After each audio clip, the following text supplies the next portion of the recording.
So how many of you were born in like the late 70s or early 80s? I was born in 1983. Lots of us here are children of the 80s. I remember the first time I accidentally watched Gremlins. Oh my God, was it scary to me as a kid. Here was this great little furry thing that just looked amazing that turned into the scariest thing I had ever seen in my life. And I knew that I wanted to watch it again. It scared the crap out of me, but I wanted to watch it again and again and again.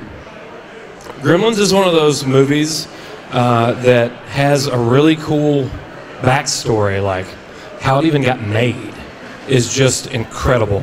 And, you know, it's so popular that talking about doing it again, which is even cooler. And our next guest to join us to have a conversation is a man who knows a little something about the Gremlin franchise and a lot of other cool things. So put your hands together right now. Do it. Put them together. Do some clapping. Increase the clapping. More clapping. Not until... Don't clap after midnight, though. That would be bad. So let's have a conversation with Mr. Zach Galligan. How about it? Now you can clap again. Do that. That is the thing.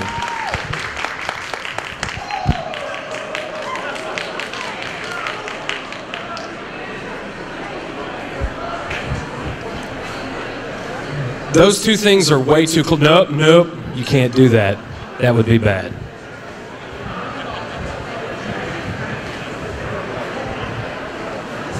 Hello. You're there. Hello. There we go. It works. Does it work? It works. It totally works. It totally works. Awesome. What's up, everybody? How y'all doing? Look at you with the gizmo mask. I like it. She came prepared. She's been sitting there for like 2 hours. Really? Not moving. Really? It's kind of cool. Gizmo. Nice. So tell us who you are, tell us about yourself, and we'll talk about Gremlins at some point. How about that? My name is Zachary Wolf Galligan. Wolf? Wolf. W-O-L-F-E. Nice. Is my middle name. That's my mother's maiden name. That's awesome. And yeah, in fact, before, when I had to decide whether I was going to be, and you know, like pick your stage name, for a while I thought about Zach Wolf, because at the time it was like Tom Cruise, Rob Lowe, Brad Pitt, Zach Wolf. It just sounded like Bing Bang. It just sounded good. So why not do that? But then I thought my parents wouldn't have any joy if I make it. My parents won't get any satisfaction being like, yeah, my kid's Zach Wolf. They'd be like, yeah, sure. So I wanted to propagate the Irish Galligan name out there. Nice. And so I didn't do it. And I also thought to myself, well, my favorite actor at the time was Jack Nicholson. So it worked for him. So I thought, oh, Zach Galligan is the same syllable combination. So I stuck with Zach Galligan. If you had ever wanted to like go dark, you could have been Zach Wolf. You could still do that. But you see, but the thing is, I'm not really dark. Yeah. Especially when I was like 20, I was like, hi, Ma, hi, Dad, I'm home. So like Zach Wolf. And then the guy, hey, everybody. It's like, didn't really work. Didn't really work. I wasn't really, I wasn't a brooder. I wasn't like Matt Dillon. I wasn't like, listen, man. We'll do it for Johnny. You know, I wasn't that guy. From The Outside, remember The Outsiders? Early 80s, yeah. So I wasn't that tough. I wasn't a tough guy. I was a prep school kid. So I was like, hey, everybody. So yeah, so I stuck with Zach Galligan. So there you are. There you have it. Nice. So there's my name. Not the other name, not the alternate name, but your actual name. Actual name. And, family name, family man. Nice. There you go. And born and raised in New York City. Lived there on and off for 35 years. Spent 15 years in Los Angeles. And 3 weeks ago, 3.5 weeks ago, packed everything up and moved to Atlanta, Georgia. That's where a lot of people are moving. I am a southern boy now. Moved down south.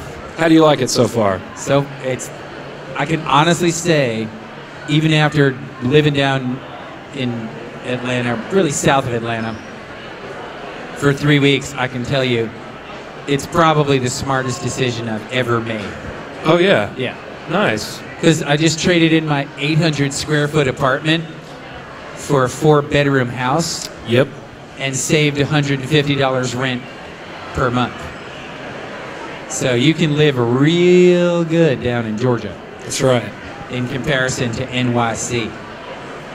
More space, more sunshine, nicer people. It's all good. So what made you move?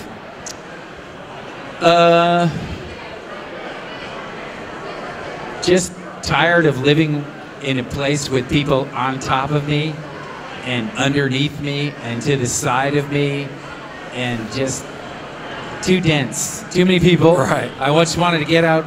Apparently there's these things called trees that grow up out of the ground, and they're beautiful. They got leaves on them, and I just wanted to have a backyard. Right. I had my first backyard ever in my lifetime.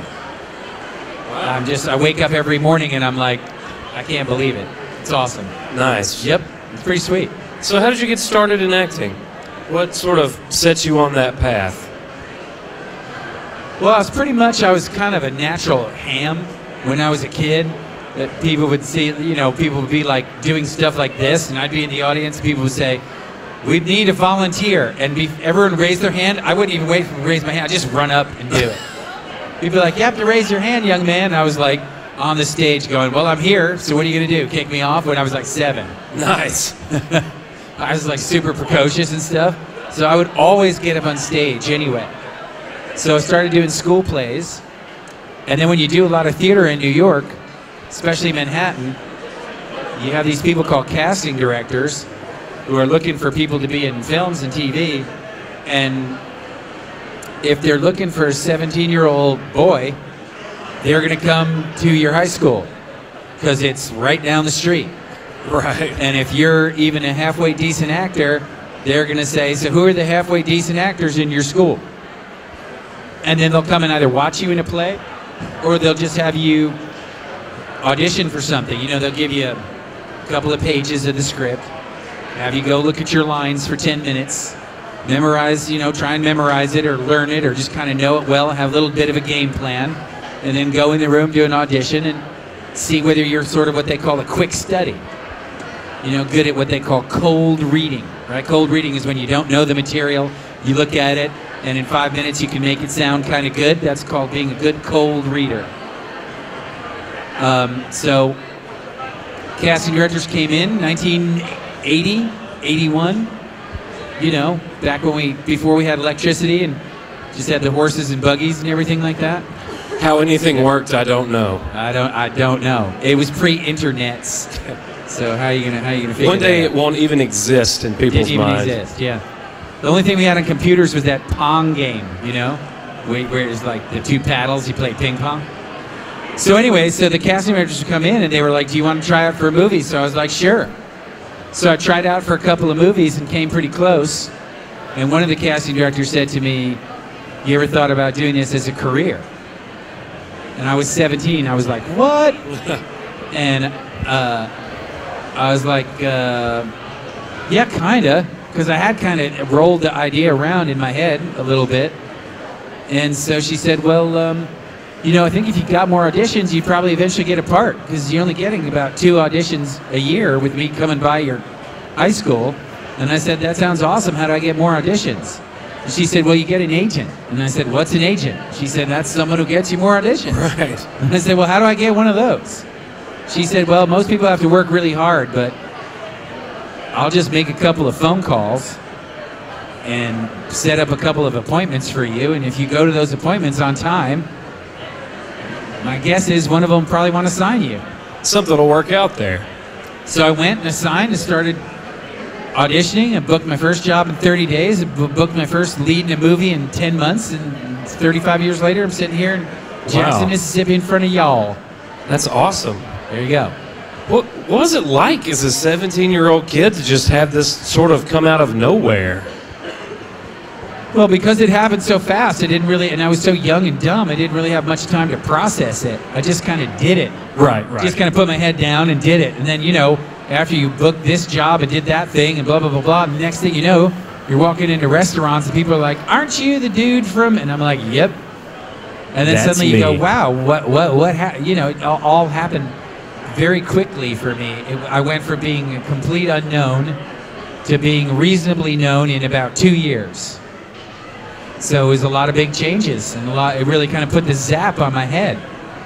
And I kind of had to figure out things and reassess some things, relationships with people, and then you start wondering what people want, and you know what I mean? All kinds of stuff. When you're 20, you're just trying to figure it out. I mean, I was just trying to go to college and get my degree. A normal 20-year-old's life is pretty hard enough, Absolutely. Right.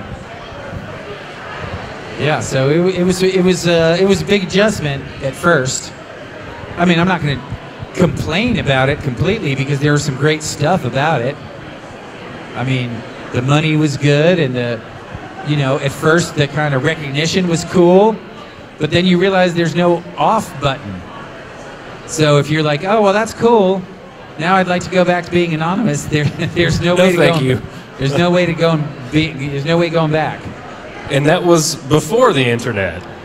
Yeah, that's before. Quite honestly, I can't even imagine what someone like, I don't know, Katy Perry or, name really huge people. I can't imagine what their life is like being so completely exposed like that all the time. Right, like Norman Reedus, another one of the folks located near you. Yeah, like I was just with Norman last week at the Walking Dead. You were convention. there. Oh, I was in the booth next to him when he got bit. He got bitten by a fan.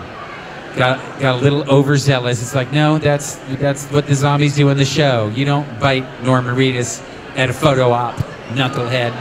Anyway, they chucked her out of the show.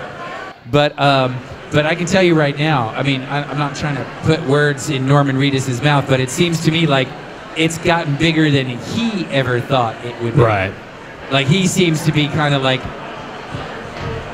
I can't tell whether he's happy. I don't know whether he's happy or not happy about it, but it's kind of like, where's the off switch? Right. It's like you can't slow it down. There are no brakes on that car. It's just rolling down the hill, and it's going to take you where it's going to take you. We've had his Boondock Saints counterparts with us a couple times. Yeah, Sean Patrick and Rocco a couple times. Yeah, weren't they here just like a few weeks ago? It wasn't that long ago. Yeah. Yeah. It was, they talked a little bit about that. How he just likes being that dude from Boondock Saints, and he also has to be Daryl Dixon. Yep. Which is like apparently the most popular man on earth. So enough that people bite you at conventions. Yeah. Please don't bite him. Can I say that when we're done? For any reason, or pour water on him, let's not do that. So. I don't think I have to worry about being bitten at this show. No, probably not. It seems pretty chill. It's pretty good. It seems pretty chill. So how did you go from I'm just this kid, I'm doing these plays, to this movie that, I'm sure as a kid, like, you never could fathom that this thing that you would go and do and be a part of would be something that you would be talking about in 2015. And not just, hey, we're talking about this in 2015, but like, hey, we're talking about this and we're going to, maybe do it again. Like, could you have even wrapped your head around that at that time?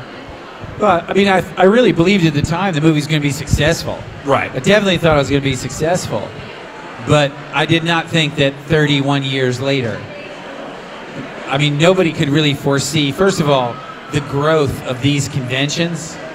I mean, in the last 7-8 years, especially the last 5, it has just been exponential. Incredible. Just incredible growth. I mean, I did a show in September in Canada, 4 days, 125,000 people.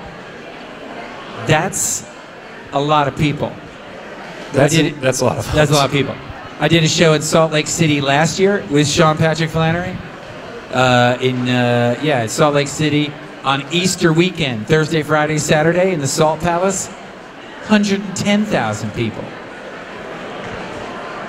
I mean, That's insane. if you had told me 5 years ago there were going to be 110, I mean, other than San Diego Comic-Con, Right. which you expect to have 110,000 people because it's been around for 30. Right. You know what I mean? It's been around since the 80s, I believe. Yeah. That you'd expect. Salt Lake City, 110,000 people on Easter weekend. That's crazy growth. Right. And it shows no signs of slowing down. And I don't know if you saw if you looked at the, you have a lovely smile, young lady. You keep smiling at me. It makes me very happy. Thank you. If you look at the internets, people are online for the Star Wars 4 days ahead of it opening. So many on Hollywood Boulevard, they just shut it down. The cops just shut Hollywood Boulevard down 4 days before the movie opens. Okay? That's crazy. Yeah. Crazy. Yeah. When your entire avenue is full of people waiting for a movie that doesn't open for another 100 hours, that's nerd culture triumphant. That is geek culture ascending. Pick your clever 3-word thing that I just threw out there. It's a really good time to be a geek. It just is. Can I tell you something right now? Growing up, remember there's like Revenge of the Nerds movies? Yes. People were nerds were like, nerds, ew. Now people are like this, nerds, yeah. Yeah. That's what it's like. And it's because it's all the internet. Internet is the game changer. Changed everything. It has changed everything in ways people aren't even really figuring out yet until after it's happened. And then they look back and they go, you know, that all kind of changed because of the internet. Perfect example.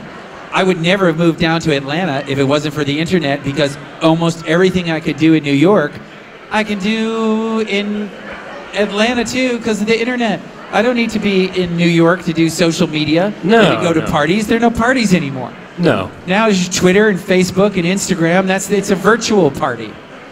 And it's a lot easier to schmooze at a virtual party than at a real one because you don't have to get dressed up. And you can leave anytime you want to. And you can drink as much as you want without people talking smack about you. And you don't have to wear pants. And I rarely wear pants. So there you go. Pants are an illusion. It's fine. So yeah, internet's changed everything. You want to know? Here.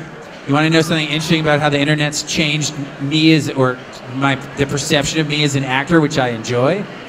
10 years ago, let's say 10 years ago, people come up to me and they'd go, "You're a Gremlin dude, aren't you?" And I'd go, "Yep, I'm Gremlin dude."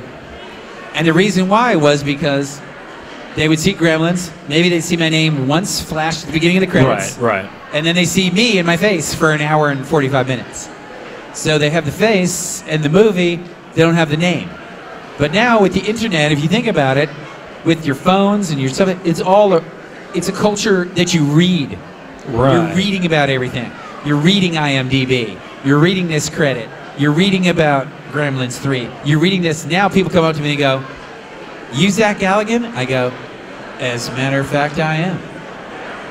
So I went from unknown Gremlin dude, and people actually, and this is true for tons of actors, know our names now. And all sorts of biographical crazy information about us that sometimes even we forget. You know? So that's that's a huge change. I went from just sort of being like, "Oh, that guy, you look familiar."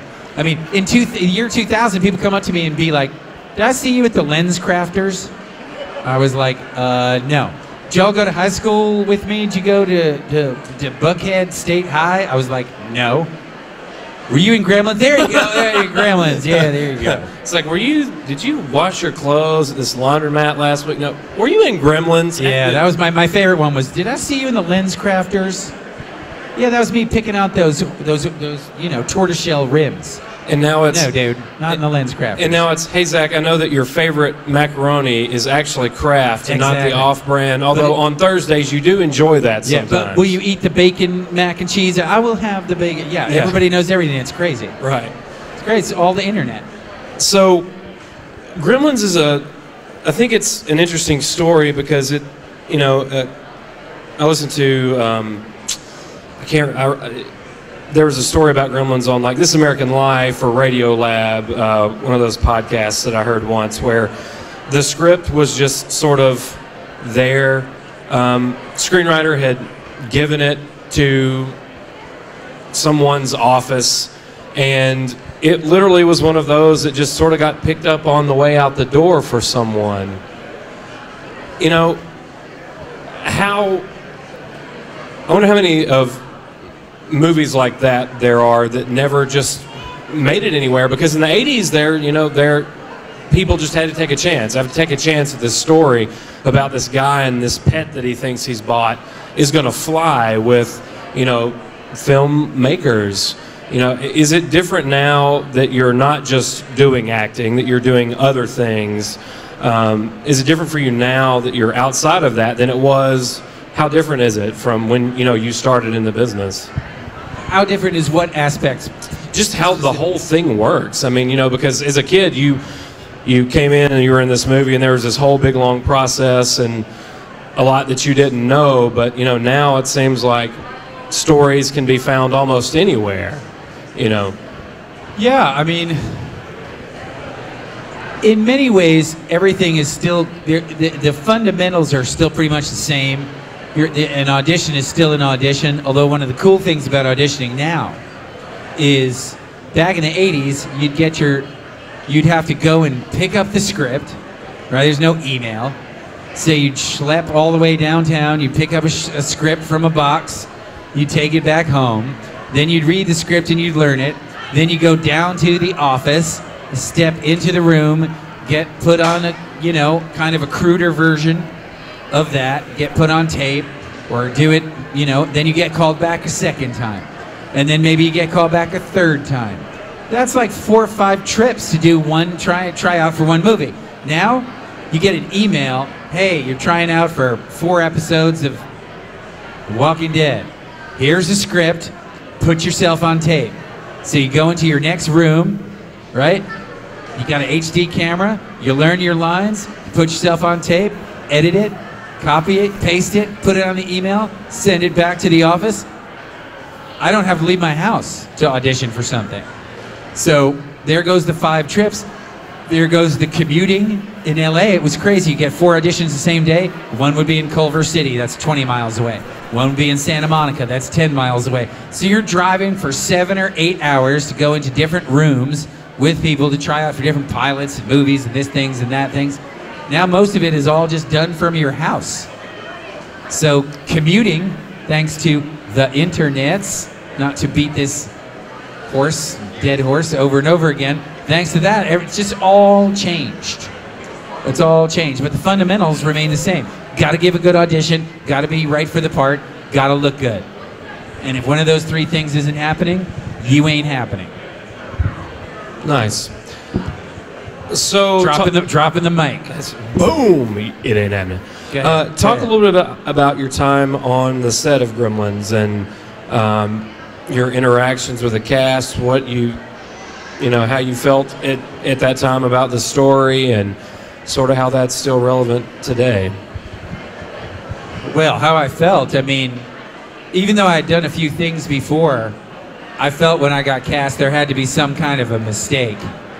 Because they couldn't possibly want me. I'd only been doing this for 2 years.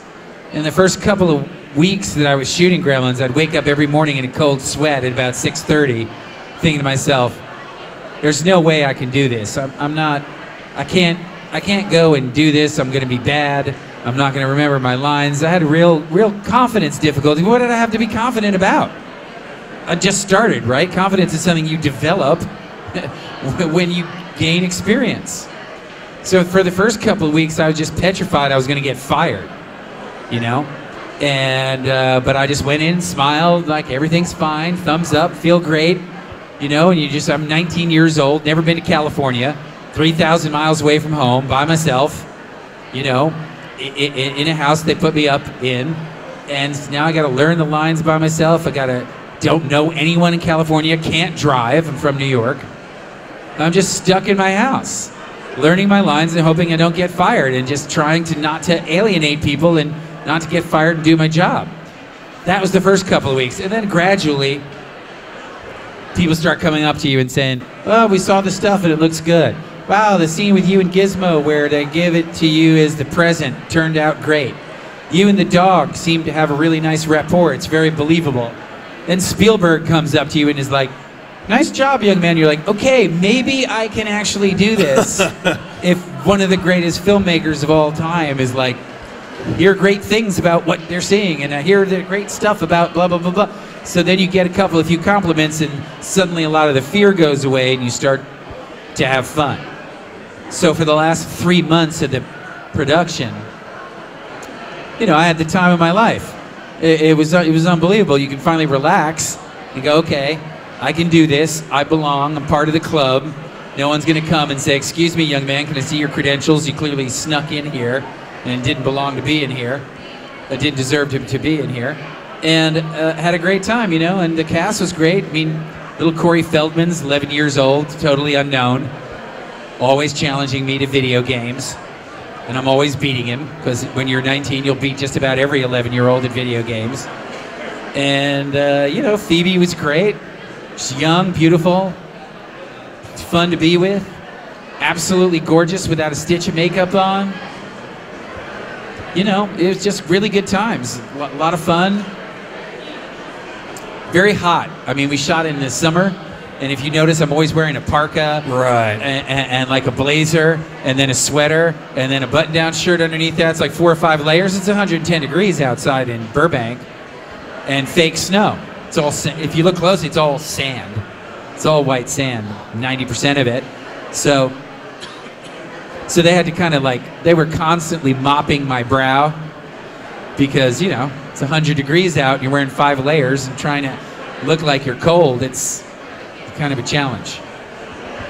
What do you think about the possibility of more Gremlins? Is it something that you think should happen? You want it to happen? I mean, obviously Gremlins is still hugely popular, and it's been, you know, it's had a steady stream of popularity in pop culture since the beginning. It's actually, I would argue that Gremlins has almost kind of experienced a resurgence in the last 6-7 years as it has morphed into a Christmas movie.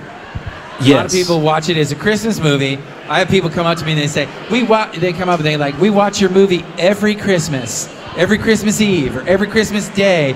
Are you smiling because you do, Gizmo? Cutie Pie right there in row 7? Yeah? You watch? So people like Die Hard now is a Christmas movie too. Oh yeah, totally a Christmas film. So, but it didn't start, it came out in August 1988. It was not a Christmas movie. Now it's morphed into a Christmas movie.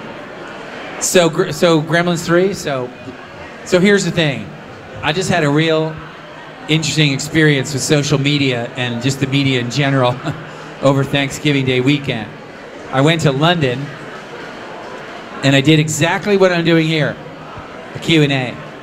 And I said exactly the same answers that I've been saying pretty much for the last decade. Except there was an interview with Chris Columbus, the screenwriter and producer of the Harry Potter movies, this April, in which he said they're doing another Gremlins movie, and it was definitively not going to be a remake. It was going to be some kind of additional sequel along the lines he hinted at, something like Jurassic World, right? Jurassic World, it's not really, I mean, it's not a reboot. It's like an emotional reboot. It's kind of like an emotional reboot, but that you still got B.D. Wong from the first one, yeah, and you've exactly. got the Jeeps from the first one, and allusions back to the old park the way it used to be, and so it's kind of like, I would consider that a sequel, even though it has mostly new, almost completely new characters in it. I basically think what's going to happen in 4 days is probably going to change Hollywood for the next 10 or 15 years, which is The Force Awakens is going to destroy every single record there's ever been about anything in terms, at least financially. I'm not speaking to the quality of the movie. I don't know. Maybe it'll be great, maybe it'll be so-so, maybe it'll be not so. I mean, I don't know. Spielberg said and I quote, "It may be the best film I've ever seen." He said that? That is what Steven Spielberg said. When did he say that? Like 2 weeks ago when he got to see it. Yeah. Does he have a piece of it? That's some shrewd marketing right there if he's got like 2% of something. Well, I mean, he and J.J. Abrams are kind of pals. Yeah, but so. George George Lucas saw it too, and you hear what he said? Yeah, I don't care what he says. He said the fans are going to like it a lot. Yeah. He was kind of iffy about it going into it, from what I'd read, but even if he likes it... That sort of translates to me, I didn't really like it, but I think it's what the fans want. Yeah. Since the fans didn't want what I gave them the last 3 pictures. Which was... Right? I saw one dude wearing... Yeah, I was about to say, where's the dude with the shirt? The dude with the shirt says prequels suck. Yeah. I actually have a theory about why the prequels didn't work. You want to hear it? Yeah. I do. We just... My guys from my podcast and I, we just rewatched the prequels. We're going to rewatch the 4, 5, and 6. Wow. To, like, live blog to get people up before 7. Yeah. And 2 was absolutely the worst. It was way better than 1. Like, 2 is way worse than 1. 1 is, like... cinematic gold compared to 2. It's terrible. What about 3? What do you do at that point? You know, it's just like, we've made this bed. Now we have to lay in it with Hayden Christensen. And let's take his arms and legs off and hope that that will help. No. You have 2 great actors in Natalie Portman and Ewan McGregor, and Sam Jackson's in the film, who actually is incredibly good as Mace Windu. You have great fight scenes, and it's still just like, huh. And do you want to know why I think that is? Why? I do want to know, actually. See, I'm not going to try and say I have some kind of sensory power or something like that, but when you're an actor, you kind of look at things through different lens, okay? To me, the way that George Lucas shot those movies, basically, it was like all those terrific actors, you tell me, in a room like this, just with blue screens.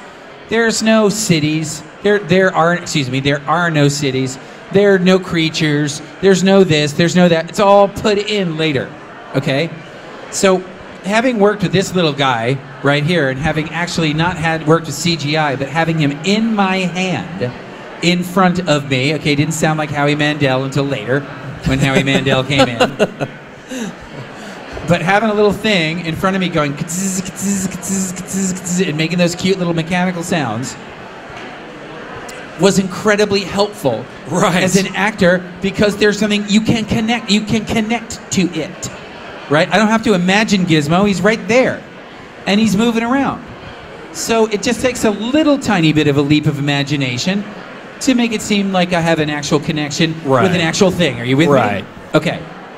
When you put actors in a room and there's no cities and no creatures and no this and no that, and you have to imagine 90 different things because what you're surrounded with is blue screens, you don't have an emotional connection to anything that's going on. You see Game of Thrones, they fly everybody to Malta, they put them on top of a mountain, you stick them on a throne, the person's sitting on a throne overlooking the ocean going, I am... But you're doing it, you're seeing it, you're there, you're experiencing, the breeze is in your hair, you feel it. So to me, the prequels are really bloodless. And by bloodless, I mean no one has any stakes, nobody cares, they all seem like they're in a blue room, unconnected to everything, and acting like nothing, everything, having to imagine 95% of it. And it's too much. It is. It's too much to imagine all of that. You know, no wind, no trees, there's nothing. So that's why in the first one, right, Harrison Ford's in front of an actual console with stuff in his hands, and he's going, look out, here they come. There's stormtroopers over there pretending to shoot. Okay, so he can act off that. So he's like, watch out! And they see Ewan McGregor, and he's like, watch out. They're coming. Help us. It's so scary. Well, he does it. Nobody's buying into any of it. And no matter how talented an actor you are, you have to have a connection to something physical and real in front of you. And when there's nothing real in front of you, you're not going to be connected to it. End of story. I think that's what J.J. Abrams picked up on, too. You know, like, people want the actual thing. Like, Gremlins 3, for instance. It can't be CGI. Like, something like that. Some of it will probably be CGI, but here's the thing. Getting back to the thought, Star Wars is going to open. It's going to shatter every record. And the executives are going to look at it and go, oh, I see. Old stuff plus new characters equals massive box office, right? Because you've got Mark Hamill, Carrie Fisher, Chewbacca, Harrison Ford. You have old plus new.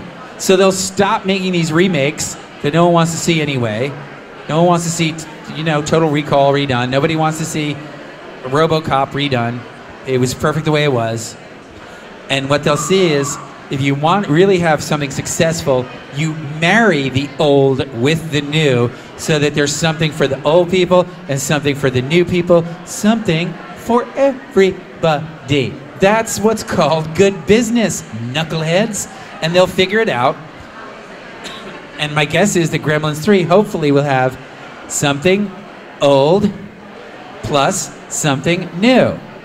And they'll put it together and it'll be fun. I have no idea whether I'm going to have anything to do with the new Gremlins movie that they're writing right now, which they are writing. It's not going to be a remake. It's not going to be a prequel. And whether I'm involved in it, again, as I've said 1,000 times, I have no idea. Did you hear me? Not sure. Don't have any idea. He's literally said the same thing over and over for quite a while now. Right.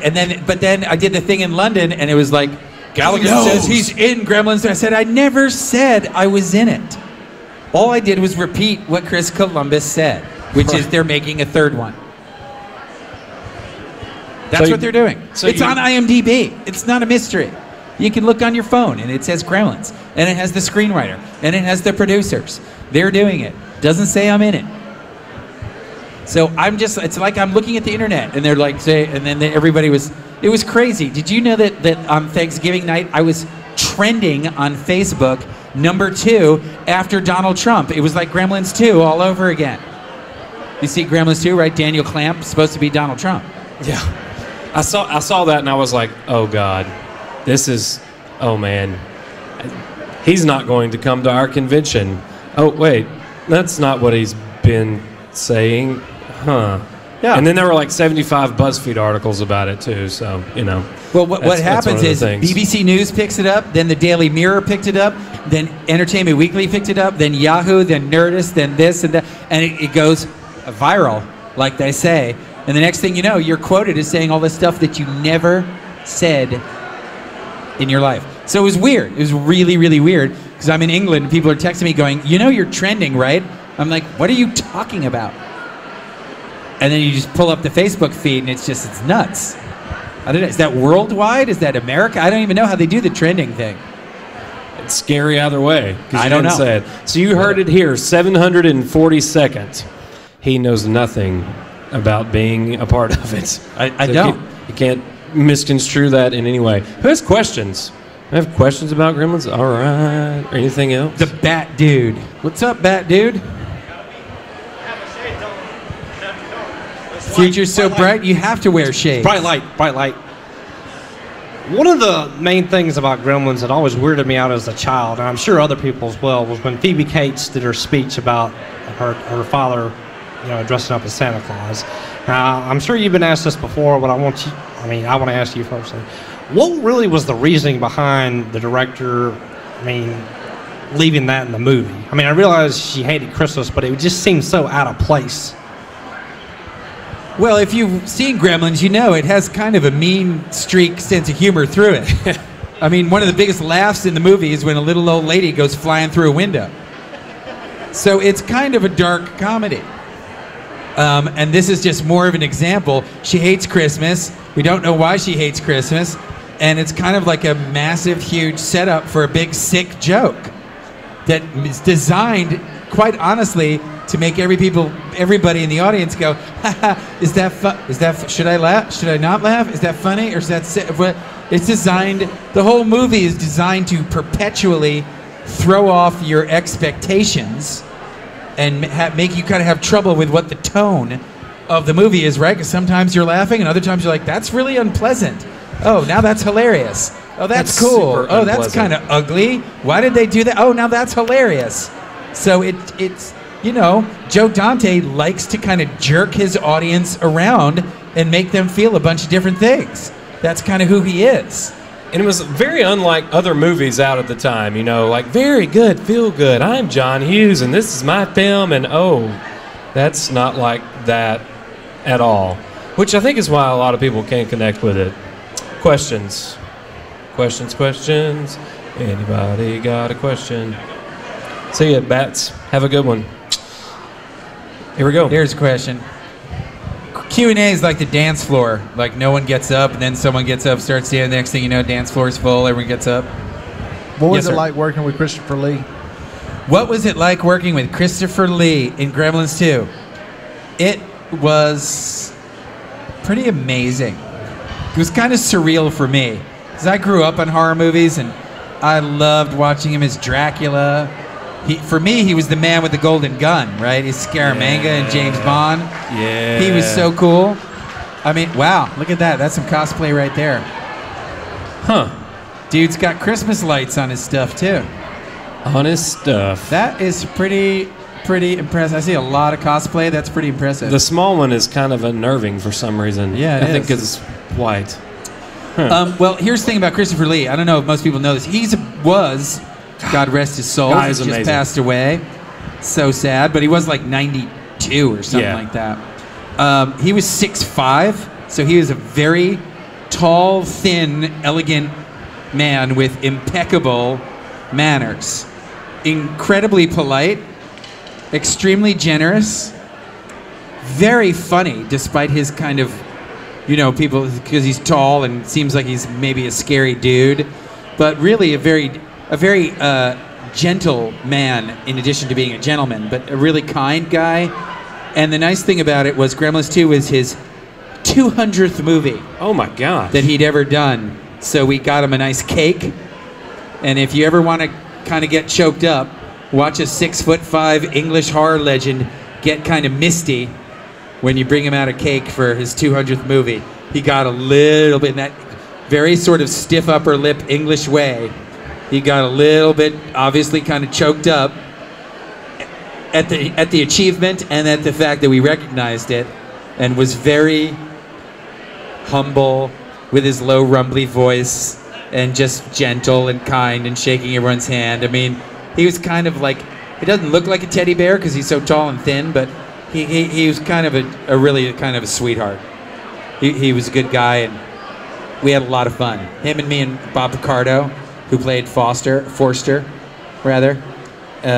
three of us. If you look at some of the outtakes, the three of us are cracking up and having some good times together. So, yeah, answer your question, just a giant thumbs up for that gentleman. He was amazing. Anybody else? Question? Here we go. Sonic the Hedgehog. Gizmo has been always one of my favorite growing characters. How was your time getting to know Gizmo from the two movies? What's the last part of the question? Getting to know Gizmo for the two movies, working with Gizmo. What was it like working with him? Yeah. Well, I think it's a tribute to the special effects that you just refer to him as him, and that he's like an actual creature Yes. and a character and a this and that, because he was just basically a mess of fur and polyurethane and some wires. And they managed to do such an amazing job making this little guy come to life. I mean, one of the things that they did that most people don't know is they subdivided his body down into different categories. So one person would be the ear person and would operate the ears. And the other person would operate the two hands. The one person would operate the nose. Another person would be like operating the eyes. So you would have 7 or 8 technicians all taking a separate body part and working together for months before we started to make them move in a lifelike, believable way. And it took hours and hours of practice to do that. And the thing that impressed me the most was when I got there, Chris Wayless, the guy who designed Gizmo and all the gremlins and all of the animatronics, and was really a cutting-edge guy at 28. Pretty incredible. He said to me, he goes, so here's what I want you to realize. When you work with the Gizmo, we've been practicing for months. So we want you to treat him like he's the real thing. And do what you want to do. Don't feel like, oh, on this line you have to do this. And you feel free to improv. So if you want to scratch his head whenever you feel like it, and we'll just improv and have him like squunch up, and you know what I mean? Like, because they've been practicing for months. So just forget about the fact that he's an animatronic thing, which was difficult since I had about 15 wires taped to my body. So try and forget that. But going down my pants and down my pant leg and everything like that. But you did try and forget that. Forget that, just focus on him and try and pretend like it's just your pet. And like you're spending time with your cat, you know, or a chinchilla or something like that. And just pretend it's like an animal and forget about what you should or shouldn't do. And let's just see if we can find some authentic moments between the two of you that really play kind of well. So that's what I did. So there are all sorts of little moments in the movie, like the famous scene where he falls into the waste paper basket, and I have to take him into the bathroom and bandage him, right? So like I come and I bring him in and I put him down, and that was kind of a nice little trick because I had a remote control one, and they'd preset one that was drilled into the table. So I would come in the corner of the frame, I would take the remote control one and put it there next to their, and a technician would pull that one out, and then it would leave the super sophisticated one there. So as the camera pulled over, it looked like it was the same one that was in my hands, but I'd swapped them. So I'd sit down and I was, I'd start bandaging him, and then they put a little boo-boo on his head. So I thought, well, what if I touch that accidentally? So in the movie, I'd touch it, and he goes, "Ah!" and he starts complaining like a real creature. If you touch something, right, a wound, it hurts, the person goes, "Ow, ow," and reacts to it. So the only challenging thing about it was all the technicians, a lot of times, they'd be right here, right next to me. And if you notice, if you watch Gremlins again, I'll go home and watch it again tonight, you'll notice you don't really see under my belt very much. That's because even when I'm standing, the camera pans up, you don't see under my belt. Because from my belt down is people going like this. Walking around with the joysticks, following me, trying to do the arms and the leg, everything all at once. It's crazy. So if you saw the making of it, I'd be walking around with Gizmo and I'd be trailing 7 or 8 people behind me going like, that was nuts. So yeah, I mean, it was really cool. And the great story that most people don't know, and I didn't even know until last year when we did the 30th anniversary, is that when Chris Wallace, the special effects guy, saw a cut of the movie, he was like, I'm doomed. Gizmo's totally unconvincing. No one's gonna believe it. He doesn't look real. He looks stupid. It's a disaster. Oh my God! But he thought all of his hard work for 2 years, he thought was a failure. Then he saw the first screening, and as soon as it pops out of the box, everyone's like, "Oh, that's the sweetest thing I ever see." You know what I mean?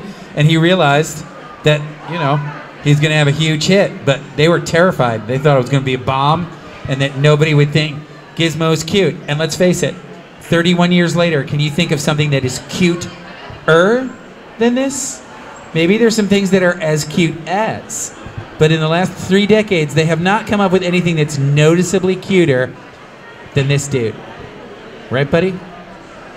Yeah. Right. So there you go. Where can people find you on the social medias? What'd you say? Social media. Where can people find you on social media? I take my initials, ZWG, and I combine them with the word man. And on Twitter, I am at ZWGman. And on Instagram, ZWGman. And you can find me on Facebook. I still haven't hit my 5,000 person slot yet because I'm super lazy. I literally have like 1,000 friend requests, and I'm like, I'll get to it next Sunday. But I'm very active on social media. Cool. And yeah, there you go. Yeah, come check out Periscope too. Oh, Periscope. That's good. I haven't Periscoped yet because I'm afraid of it. Somehow I'm sort of like, but I turn it on and it's live and everyone, and I want it to be like something really thrilling, but I can't think of anything thrilling yet. No. Yeah. Just do it like you eating a sandwich or something. Try that. It's not thrilling. It could be. To some people, it might be. Maybe. We'll see. We'll see. Go check out Zach at his table. Let's give him a big round of applause. Thank you, guys. Thank you for being such a polite, attentive, attractive audience. I appreciate it. That's correct.